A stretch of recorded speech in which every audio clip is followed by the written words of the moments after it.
I believe that I'm living in a porn culture. Being like a artist or like celebrity is like the lowest common denominator, so it doesn't really make a difference if you've done a lot of stuff or if you're just on a show or whatever. And I don't really know where I fit into it. Most of my youth, like I can just sort of remember like watching my back or like basically just getting called a faggot. I looked around and I was like talking to my friends and I was like, hey, were you guys all faggots too? And they were like, yeah, we're all faggots. And I was like, oh, cool. So basically, like I just want to hang out with my faggot friends. Right. When I was 14, I was working at a pizzeria and there was a music store that opened across the street and I would go over there. There was a girl working there. Kimya. One day I brought my guitar and we started writing songs.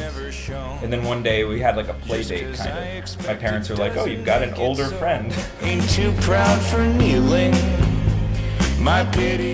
And we started making what would eventually be the Moldy Peaches album. There's a good way to get out to people is to sort of participate in what's going on the street. A lot of times I noticed that if I wrote certain kinds of crazier lyrics, I would get better tips. I remember a guy sneering at me one time and saying, that is very rude, young man. Wishing time was more spacious. I'm like literally a Sunday painter because right now I'm supposed to be working on music. So if I work on painting, I feel bad. Like I feel like I'm doing something wrong. And if somebody like tries to bother me on Sunday, I'll like literally kill them. I usually just go like that and then I start. Because I'm just like, oh yeah, we'll just and then it just starts going. Mostly I've been painting oil now. I'm kind of addicted to the smell of it. Keep the outside out. But I have a lot of anxiety. I could probably just get so freaked out that like I could make my hand fall off. One point where someone told me that all your bad energy is stored in your clothes or something, and if you like wear them forever, you'll never move on from your life. And so I subscribed to that for a second, and I threw away a jacket that I really like. I wish I had back. I don't really like the way that men's fashion is going, so I'm really trying to like take a step away from it. I got them made for me. They're bell-bottoms, high-waisted, velvet, everything good. I just want to wear more bell-bottoms.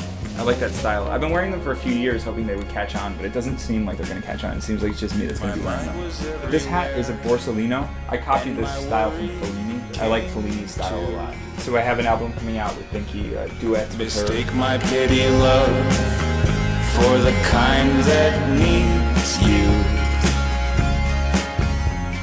A pretty album. I mean, I like to write with a girl. Maybe it's I don't like to write with a guy. I don't know. I've never really written with a guy. So my old band, the Moldy Peaches, got signed for $1,000 over a bagel. But now that seems like a lot of money again.